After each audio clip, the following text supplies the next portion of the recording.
ஸ்ரீமதே ராமானுஜாய நமஹ. அயோத்தியா உத்தரப்பிரதேசத்துல இருக்கு. இது ஒரு இந்துவுக்கும் ஒரு சனாதனிக்கும் மிக முக்கியமான இடம். அது புண்ணிய பூமி இது. ஏன்னா ஸ்ரீராமர் பிறந்து வளர்ந்து ஆண்ட பூமி இது. ஆனா நம்ம எல்லாருக்குமே இங்க போய் இந்த மண்ணுல நம்ம காலை வச்சிடணும் அப்படின்ற ஒரு துடிப்பு இருக்கு. இங்க நம்ம நிறைய இடங்கள் பார்க்க வேண்டியதா இருக்கு. ஒண்ணு ராம ஜென்மபூமி, அதாவது ஸ்ரீராமர் பிறந்த இடம். அங்க நம்ம இப்ப கோவில் கட்டப்பட்டிருக்கு. அங்க அதை நம்ம சேவிக்கிறோம்.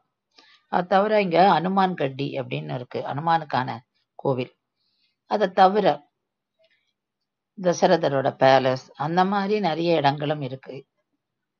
நம்ம இந்த மெயின் ரோடுக்கு, அதாவது மெயின் சிட்டிக்குள்ள போயிட்டோம்னாக்கா, அதுவும் ஈவினிங்ல ஒரே ஜக ஜக ஜகான்னு இருக்கும். நிறைய பக்தர்கள் அப்படியே எல்லாருமே அப்படியே அந்த மூஞ்சில எல்லாரோட சந்தோஷத்தை பார்க்கலாம். அந்த மாதிரி எல்லாரும் பிஸியா போயிட்டு இருப்பா. ஒரு பக்கம் அங்க சவுண்ட் அண்ட் லைட் ஷோ நடக்கும், இன்னொரு பக்கம் சரையு ரிவர் ஓடுறது. அங்க ஈவினிங் ஆர்த்தி நடக்கும். ஸோ ஜனங்கள் வெஹிக்கிள் எடுத்துட்டு போறதை நம்ம இங்க பார்க்கலாம். இங்க நிறைய அந்த பேட்டரி கார் நிறைய இருக்கு, ஆட்டோஸ் நிறைய இருக்கு. அதுல ஏறி ஜனங்கள் போய் அங்க இருக்கிற அதாவது அந்த இடத்துல நம்ம அப்படியே இடமோட இடமா கலந்துடுறா. அப்புறம் இன்னொன்னு என்ன விசேஷம் பாக்குறோம்னா, இங்க இருக்கிற ரெஸ்டாரண்ட்டுக்கு எல்லா இடத்துக்குமே ராமாயண சம்பந்தப்பட்ட பேர் தான் இருக்கு.